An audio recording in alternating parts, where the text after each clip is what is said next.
Lori Sortino here at the Serious Play Conference in Redmond, Washington with Richard Boyd. Hello, Richard. Good afternoon. Tell me what brings you here. Well, I guess the Serious Play Conference, I've been hearing about it for several years now, and just was intrigued by the title and have followed kind of the work of Clark Aldrich and others, and believe that I now have some things to contribute. So I was really excited about coming here to talk about some of the earth-shattering things that are happening in the industry today. You definitely have a lot to talk about. The title of your talk is? Yeah, I decided to go with fluency and flow. Now on the program, I think it says something like lowering the barriers to serious play. It does. And that's certainly part of it. And I've expanded that to talk about fluency and flow, man and machine at play. So I'm going to talk about three things. One is the changing relationship between mankind or humans and the technology that we've created, how that's changing, how it's going to affect what it means to be fluent in society. And then I want to talk about changing interfaces. How do we actually learn to evolve better with the technology that we've created? And in the end, talk about a specific set of platforms that we're building under the funding from the Department of Defense to actually democratize the creation of simulation, something called the Virtual World Framework. Well, I think there's a lot of people out there talking about this idea of evolution and the fact that we are now beginning to influence our own evolution. Marshall McLuhan in his book, Understanding Media, talked about the fact that my generation, for example, has grown up with television, and the very fact that we watched television in the 20th century a lot actually remapped our brains and changed morphologically, actually changed our brains, changed who we are, changed how we prefer to get information and how we actually communicate and socialize with others. And what's happening today is kids that are growing up with computer games and the internet and instant messaging and compute and all sorts of things, what's happening in their brains is fairly dramatic. And we've thought for a while now that these changes were happening, and there's a lot of sort of guesses at how they were different. But now you've got books out by guys like Don Tapscott, called Grown Up Digital, that talk about the actual data. We understand now how they are different. And the fact is that they're smarter than us. Now, we have the wisdom in my generation. Our responsibility is to pass it down to them. But the evidence, it's something called the Flynn effect, is that intelligence is actually going up over time. So they are smarter than us. They process information differently, and we have to accommodate that. And I think finally it's this idea that Ray Kurzweil talks about, and Vernor Vinge and Hans Moravec and others, that there's a lot of different ideas about how this evolution is going to progress. Are the machines going to Terminator-like replace us and look at us as enemies? Will they even need us anymore, as Vernor Vinge says? Or as Ray Kurzweil and Hans Moravec say, hey, we're actually becoming something more. It's ourselves in more potent form. That's what Hans Moravec says. And I actually tend towards that belief, that as we continue our evolution of becoming more comfortable with technology, that it's changing who we are fundamentally. And it could be a really good thing. But one thing I do believe very strongly, we're already seeing evidence of this, is those humans who gain that digital fluency and become comfortable with it, with those very digital tools that are remaking the world, those people will prevail and begin to appear superhuman to those that don't have that same fluency. So it's incredibly important that we understand that, and that we start weaving it into our education system and how we raise our children and how we actually develop our social structures. Mm-hmm. Yeah, it can feel very frightening when you see that kind of divide in others that are perhaps developing those skills if you're not. Right? It's already happening. I mean, yeah. if you sit at a dinner with and four out of the 5 people do not have smartphones and one person does. Mm-hmm. I mean, before smartphones came along, we would actually have conversations about, who was actually in that movie, or, Who actually wrote that book? And today, that information is at your fingertips if you have access to that. And that is super empowering. So we're already seeing that change, because someone who's walking around with that smartphone or with that iPad tablet, it's much like if you walk through an unknown city for the first time and you walk just by yourself and just look at everything. You look at the city one way. If you walk through that same city with a camera, you look at the city a completely different way. So the tools that you're using change the way you view the world and interact with the world. And you can multiply that by an order of magnitude when you start putting digital tools in people's hands. And that's the sort of divide that we're seeing, again, among individuals, among organizations, and even among countries. Amazing. And you've worked with some amazing people. I'm sure that our audience would like to know a few of the stories in your work with these people. Sure. So, for example, author Tom Clancy. Sure. Tom's a really fascinating guy.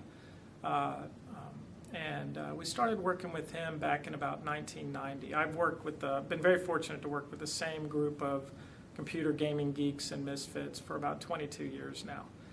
And back in the early 90s, we had a company called Virtus Corporation, and Tom Clancy was on the board. But prior to that, David Smith, who had founded Virtus Corporation, who I still work with today, did a game called The Colony, which was the very first-person 3D adventure game. And Tom Clancy was playing the game and getting frustrated about it, and calling David pretty frequently, and ended up seeing some of the possibilities with this ability to create these real-time 3D worlds. And at the time, he was on a black and white, Macintosh computer. That's how we began our relationship with Clancy, and it culminated in about 95 or 96 with us forming a company with him called Red Storm Entertainment. Prior to that, we actually did a game called Tom Clancy's SSN, the first 3D submarine game, and found that to be a really good collaboration. And what's great about Tom is he in the areas where he's an expert, he's a very, very deep expert. But one of the things he's very good and talented at is finding other experts and allowing their expertise to shine. So he'll listen to people very well. And in our case, we ended up doing games with him, and the first game we did was Rainbow Six. And what he did is just put us in touch with the FBI hostage rescue team folks and said, look, I'm going to put you in touch with them, and we're going to do a game, and I'm going to write a book around it. So he actually wrote a book called Rainbow Six, put a couple of our guys as characters in the book. But he left all the game design and gaming to us. So that idea is something that's really stuck with me, is when you get experts, let them do their thing and let them be the experts. And Rainbow Six, when we first started showing it around, people said we were crazy. Because if you remember gaming in maybe 95, 96, it was all kind of shooting monsters, picking up health packs, not of any real tactical value. And what we did is we made the very first realistic tactical shooter game. So we were trying to translate the real-world tactics from the hostage rescue team into the game. Ideas like working as a team and pieing the corner with your weapon before, you just don't run around pell-mell. And people said, no one's going to want to play a game that's that difficult, or that when you get out there and start playing, you get shot once and you're dead. Because that was our tagline, one shot kills. In other words, be careful. You can't just run around. Care about your character. Otherwise, you're going to sit out the rest of the game while everyone else plays. So it changed the gaming behavior. But very quickly, that became, the realistic tactical shooter game genre, which is one of the biggest gaming genres out there today. And one of the groups that picked up on it quickly was the United States Marines and a couple of other special ops sort of folks who began using that as a training tool. And that's led to, of course, things like America's Army and a lot of the great training tools that we have today. Well, I'm definitely hearing you say that. We see over and over that as people play these games, kind of what the general public might say about, oh, no, it's proven wrong in terms of, no, nobody will play that game. Right. And all kinds of things are discovered and uncovered in just allowing these things to move forward. Yeah, it's kind of like the Facebook phenomenon, right? Which is, you look at it today and it seems retrospectively obvious that that's a great way to actually socialize and a great way to use tools. And at the time, those people that were looking at it, gaming experts were saying, this is going to fail, you shouldn't do it. And we did it anyway, Yeah. and had a great success, and it's been proven. So working with Tom Clancy, what would you say is kind of the essence of what he was after in your relationship, your work relationship? He reached out to you and your expertise and the people you worked with to do what? To expand what he was doing, to collaborate? What do you think he was getting out of? I think he's a phenomenal storyteller, as we have seen. And a lot of people, including Michael Crichton, who we ended up working with later, had been trying to bridge that gap of having a book and a computer game and possibly a movie kind of all coming out. There's a term for it today, transmedia, they call it. But we did that in 1995, 96, 97. So it was an interesting experiment. And I think when you're like Tom Clancy, he was already really successful at that point and kind of a household name. So that he was using some of that power and freedom to experiment a little bit. And he decided to take a gamble on us, and it paid off pretty handsomely for everybody. Of course, we probably sold the company a little bit too early. We sold it in 2000 to Ubisoft. And now I understand that it's about a $750 million a year business. But we can't complain. And Michael Crichton, you talked about Michael Crichton. Yeah, Crichton is sort of a different story because, and again, a brilliant guy. He was about 6'10", and he was a very spiritual guy, very interesting, creative guy to sit around and have a drink with and talk to. The main thing that stuck with me from my experiences with him is he talked a lot about education and about how the 21st century, that's going to be the biggest problem and maybe the biggest business opportunity.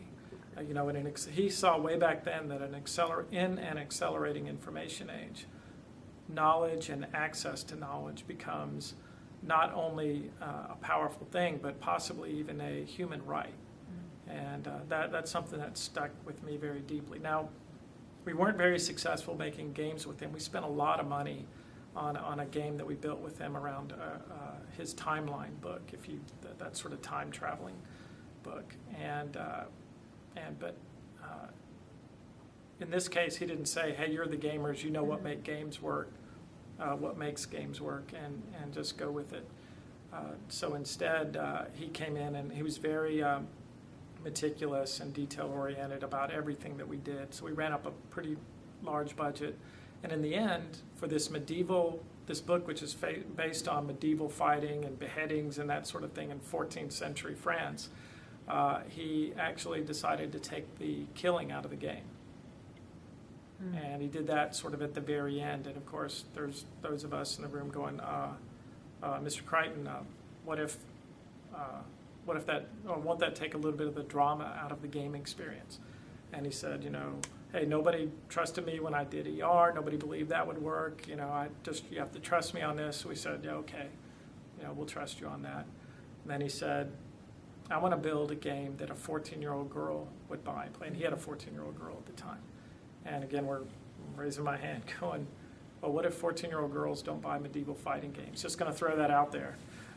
But anyway, so it was an interesting collaboration. We had Ron Cobb, the guy who designed the spaceship for the movie Alien, was our art director on the game, and we had everything and spent a lot of money on that title. But in the end, it wasn't very successful because we broke some of the rules of what we knew we should be doing. But what did stick with me, and I think it's a great loss that he's no longer with us.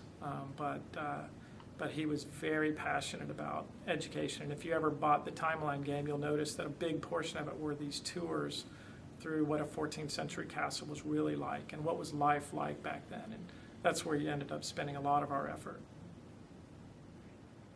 And then director James Cameron.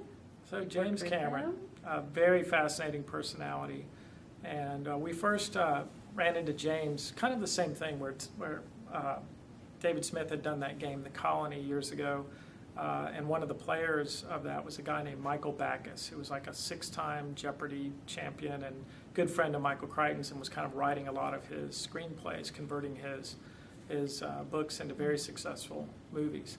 So we had the same idea. Hey, we've already done this with Tom Clancy. Can we do the transmedia sort of thing with Michael Crichton too? Why not?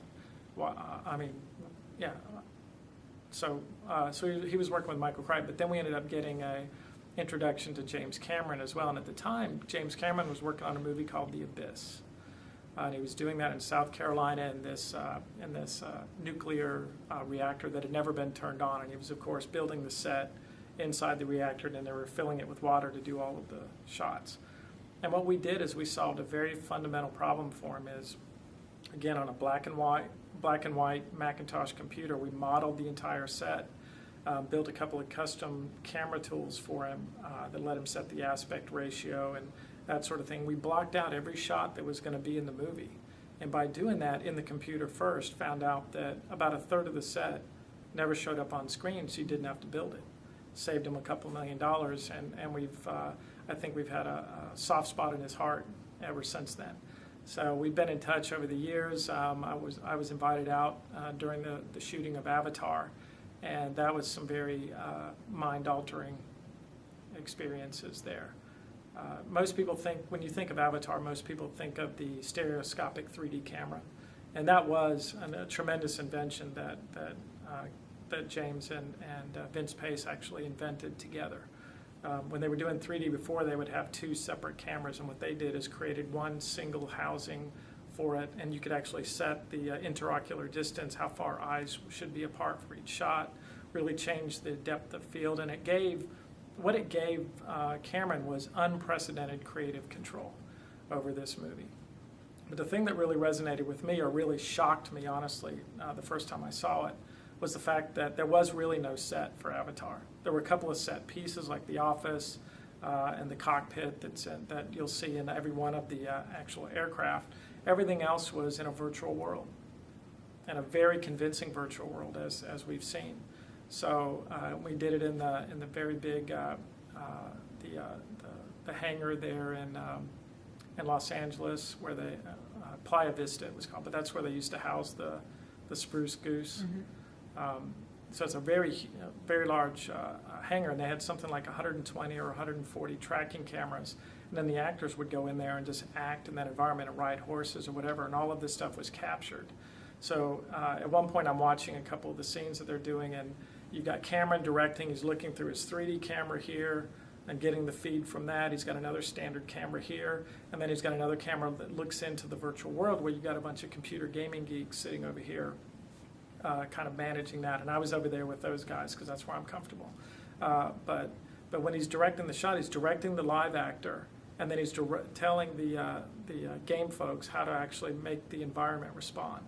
And it was almost like the minute he said action, it was like this electrified, even though there was a lot of reshoots and redundancy like you see in a lot of movies, it was this sort of electrifying experience where the mood in the room changes and his eyes just light up, and you realize this is someone who's basically commanding an entire universe to do his will, to do his bidding. And it was a phenomenal experience. I'm also very interested and excited about what his wife is doing with the little school there in Los Angeles called the Muse School. So he married Susie Amos, who was in Titanic, and they've had a couple of children together. And I've gone there with my wife, and my daughters played with their little daughter Rose and that sort of thing. But they're very interested also in education and what's the future going to bring and how is all of this going to evolve. So they've got a school called Muse School, which talks about things like sustainability and what's the right relationship between us and technology. And I think it's a really good model. You know, it's almost, I think of it as a Montessori for the 21st century. So there's a lot of interesting things that I think all come out of that creative environment that you have when you've got someone like James Cameron married to an actress who cares deeply about education.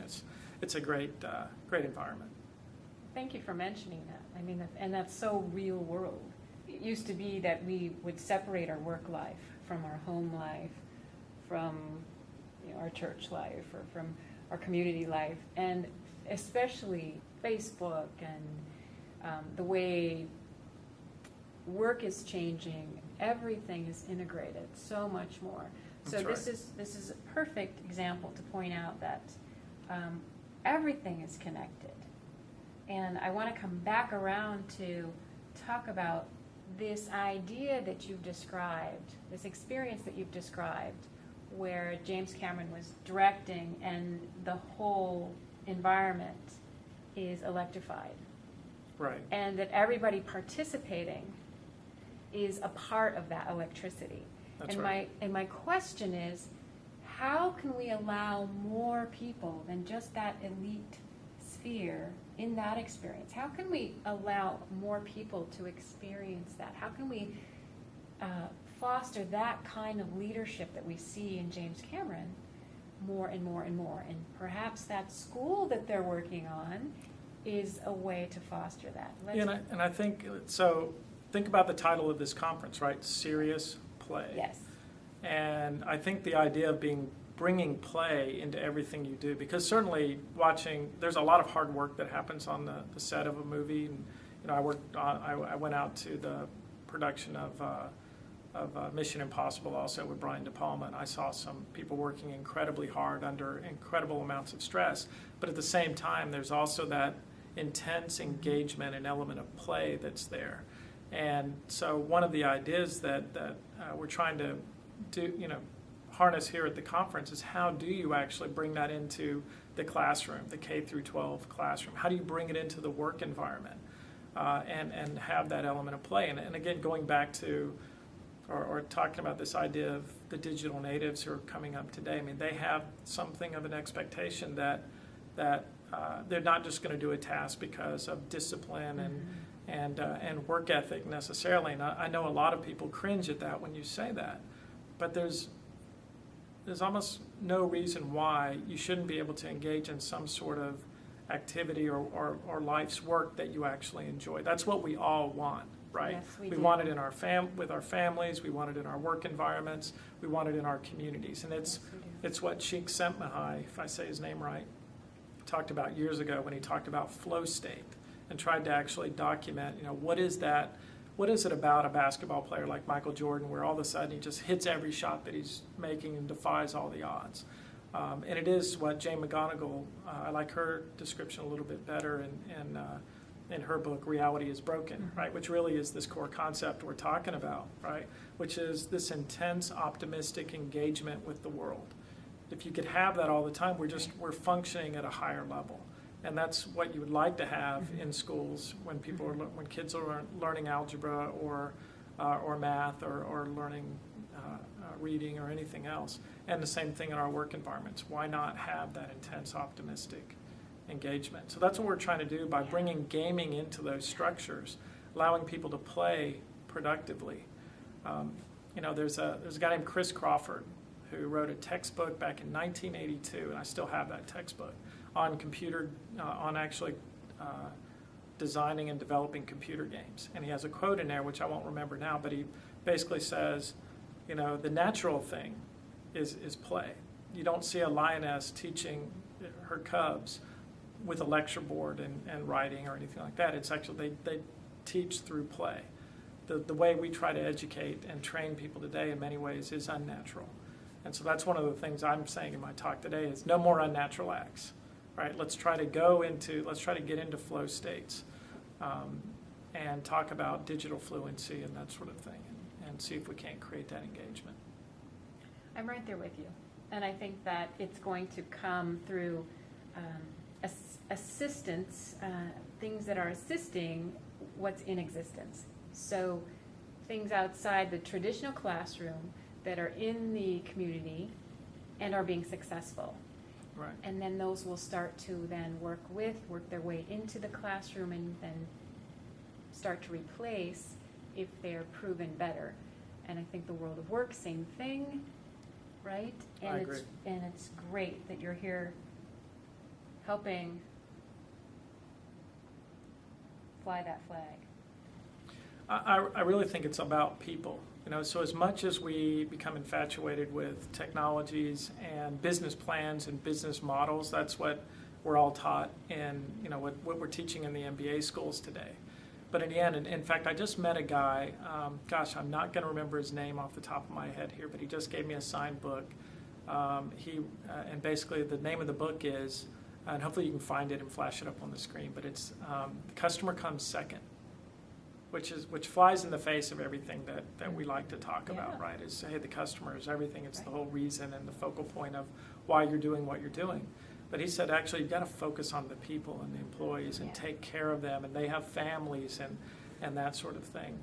So it's a really interesting read, and and also will rewire your brain a little bit on what's the right thing to do about, when you actually create a company. Yes, you want to create something that's of value, and ideally today you create a product that is almost developed in concert with your customer base, so they become part of the extended family, and they're part of the process, right? So it's what Reid Hoffman, who's another guy that was an investor in my last company, the founder of LinkedIn, and who'd worked with Facebook and investments in Zynga and others, who taught me quite a lot about this idea of, hey, Moore's Law is making it so that software is becoming almost free to create and get out there.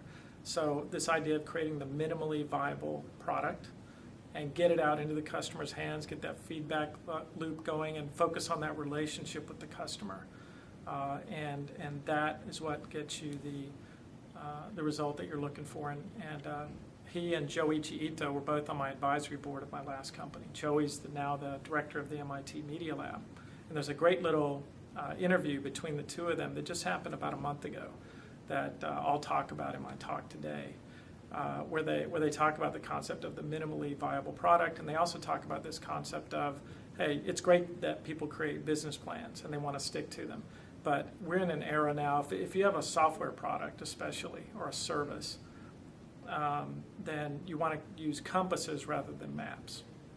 So generally say, I want to go in that direction. Let me create that relationship, that symbiotic relationship with my customers, get the feedback loop going, take really good care of my employees, get really smart, optimistically engaged, flow state-like environments for my employees, and then let's head in that direction. But be prepared to pivot, right?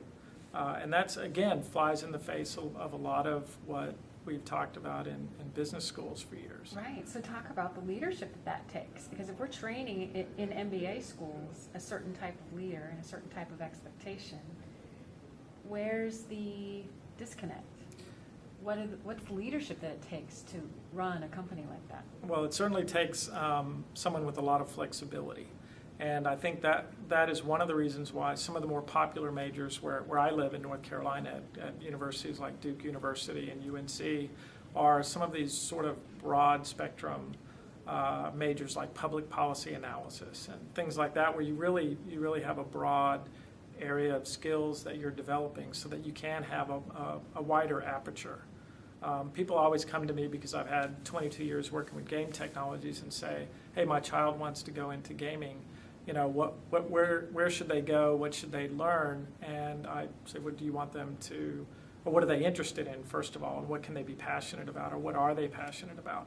But if the end is, hey, you really want to be a creative person, or you want to start a company and make a lot of money, then you want as wide of a background as possible, and the ability to tell stories and that sort of thing, not necessarily go learn JavaScript or go learn C++, which is what a lot of people want to hear. Go be an engineer. Engineers are very useful, but in the end, you want to have that wider aperture. So I understand you're one of the Virtual World Framework architects. That's right. What is that, and why is it important to gaming? Sure. So that is an open source effort that's being funded by the Department of Defense, actually. And we intend for that to be the 3D internet. That's a good way to sort of think about it. Now I'll explain.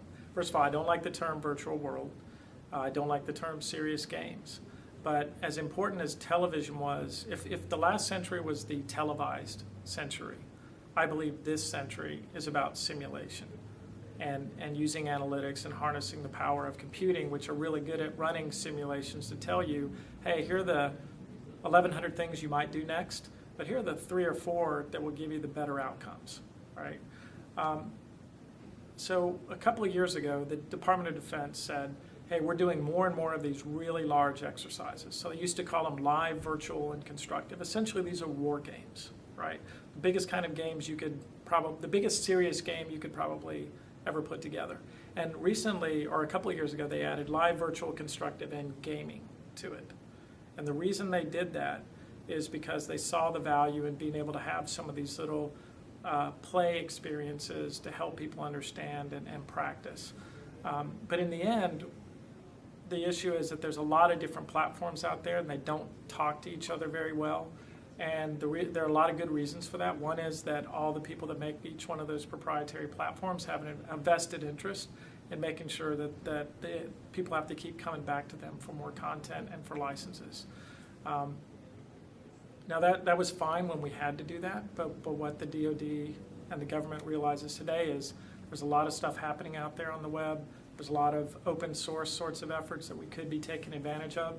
So they put out a request for proposal to say, and they called it the Virtual World Framework. Again, I don't like the name, doesn't matter. I prefer the term simulation learning platform or framework. But the great thing about virtual worlds is you've got every media type ever used before in human communication, right? So you've got audio, video, 3D animated characters and objects and worlds, and text and graphics and everything you would ever use in communicating or trying to take some sort of information and go and embed it in a human that you want to perform well. So that's one of the reasons why we wanted to create that environment. And then we wanted to make it open source. So 30 companies, I think, went after that contract. I showed up as Lockheed and said, with my partner David Smith, and said, hey, and everybody else said, here's our proprietary platform. Please accept it as your standard. And we said, we don't have anything for you today. And the thing that you really need does not yet exist, but it's about to. And it's going to be the 3D internet. And it's already happening whether we do anything or not. But there's a really good way to actually shepherd it in a direction that'll create a lot of value, not just for the Department of Defense, but for the entire government, the country, for education, for healthcare, for everything. And they basically tapped us on the shoulders. This is the first time this has ever happened to me. And they said, you win, hands down, slam dunk. They just loved the idea. So for 2 years, we've been developing it, and we've taken the same approach that Linus Torvalds did with Linux. This isn't big Lockheed Martin doing a very large program to develop something and then foist it out there on the world. Instead, we're building the software heart, the kernel of it, and then describing a way for people to contribute in an open source way. You can go to virtualworldframework.com and all the sources there, and people already are beginning to innovate with it. And that's a great thing about the internet, right, is you've got all these perspectives out there. You can put technology out there and allow people to surprise you with innovation. So it's thousands of entrepreneurs out there experimenting, and that's what we want to be able to harness. So it's a really exciting endeavor, and I think, when I look at the state of even computer gaming today and a lot of the things that I'm looking at this conference, we're seeing a lot of really great implementations. And some of the evidence now is accumulating rapidly of the benefit for training, individual humans or groups of people in both K through 12 sort of areas, as well as higher education and in the workforce and in our military. But the problem is creating those games, creating that simulation learning is unnecessarily complex for a lot of business reasons and other reasons.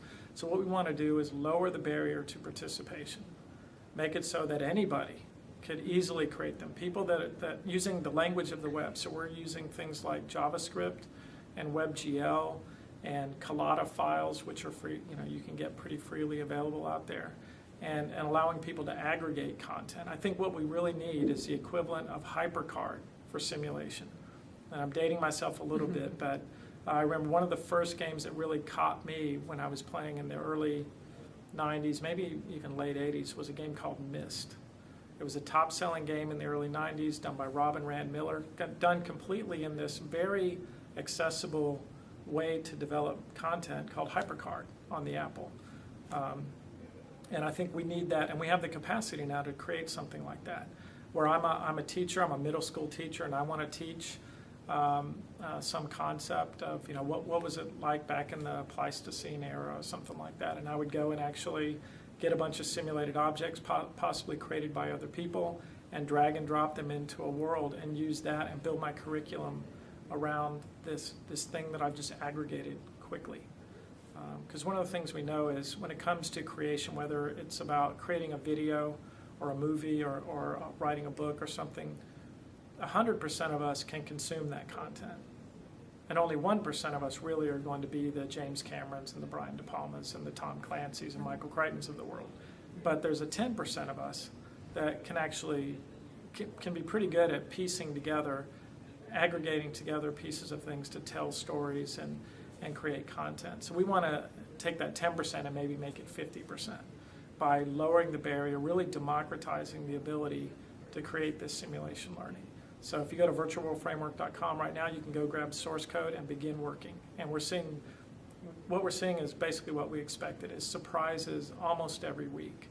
We were wondering the other day, or a couple of weeks ago, how are we going to get a Google Earth-like capability? Should we go to Google and ask them, ask Michael Jones, who heads up Google Earth there? But instead, a little company actually went and did it for us because they were able to go get the code, they wrote it, and now we have this whole Earth model inside of the framework that now is available to everybody. And then innovation can begin on that. So it's really exciting. And it's all about what Reid Hoffman and Joey talk about, which is harnessing that network intelligence. That's the only way to deal or to create complex systems today. Well, some people are going to just go jump on that and just dive right in. And then there's going to be other people that gulp. They don't know where to start and they're afraid to go there. Right. What would be the first step? What would you tell them? Or how would you describe what it might look like? Well, I think we've written already a couple of examples. I have this thing I call Dinosaur Terrarium, and I was beginning to describe it a minute ago, where I'm someone and I want to teach evolution, for example, and I would go and get my container world, and it would have some attributes, which I could just right mouse click maybe. And that's how a lot of us learned to HTML, right, in the early days of the web. You didn't have to wonder, how did somebody create that page? You would right mouse click, say view source, and hey, I see how they did it, copy, paste, look, I've got a web page, Mom, right? Yeah. And we want to enable that capability here as well.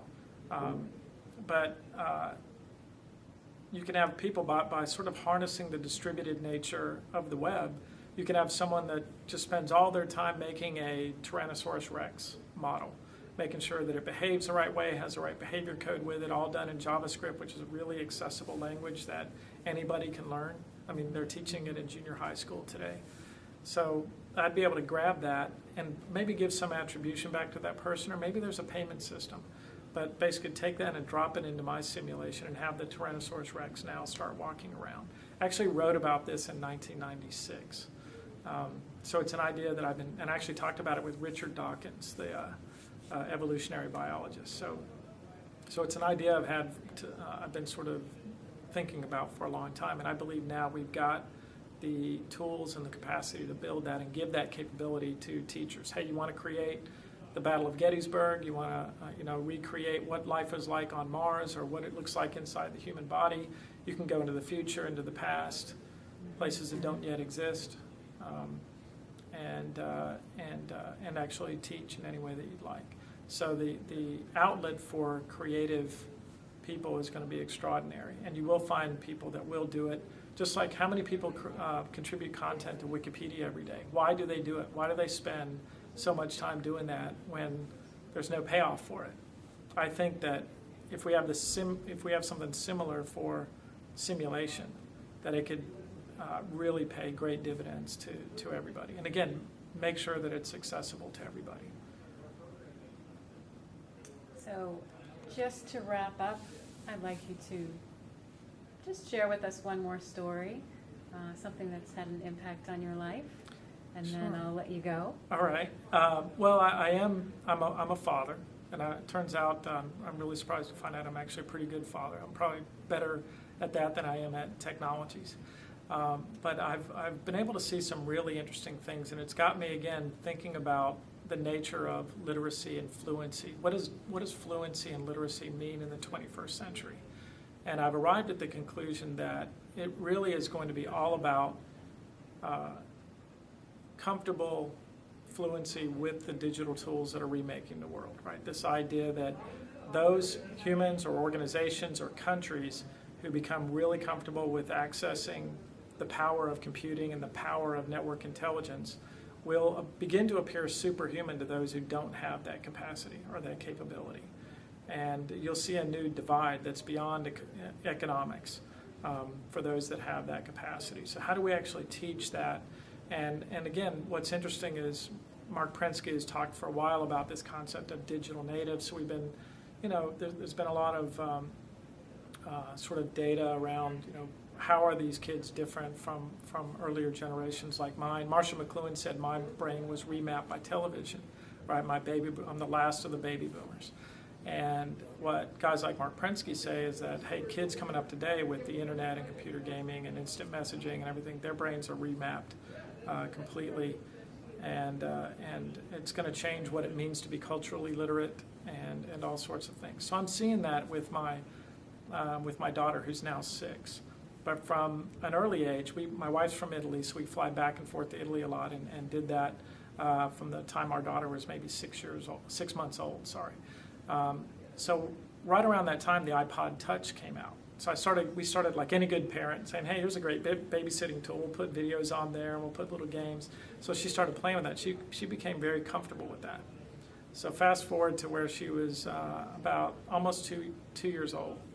I caught her in front of our flat screen TV, swiping her hand across it, right? And of course, like any good parent, I ran up, said, please don't, touch the rapidly depreciating asset. And then she said, I was just trying to watch Barney or whatever it was. And I said, oh, you're trying to change the channel. So no, here's how we do that. There are 3 remote controls. This one controls the receiver. This does this. And she gave me that look that she gives me when I'm teasing her, because she really didn't believe that there's no way it's that stupid, right? And that caused me to stop and say, you're right. Why doesn't this work the way you expect it to? And that is the expectation of this new generation, is that, hey, and one of the things I talk about in my talk is that there are, the way a chess game has 3 stages to it, the opening, the middle, and the end. The information age, I think, I'm mapping it to that. So we've just finished the first phase of the information age, where we've built all this technology. And again, I know this is a Jeep commercial, but Understanding Media, Marshall McLuhan said, is that the things we make in turn make us. Right now, that's definitely true of these technologies today. And one of the other things my daughter's done is we have the little Roomba vacuum cleaners, and she held a birthday party for one of them. And that caused me to be a little bit concerned. But again, she's just so comfortable with the technology. And the other thing I do is I like to make sure that I bring play home, the kinds of play that I'm working with in technology, I try to bring it home.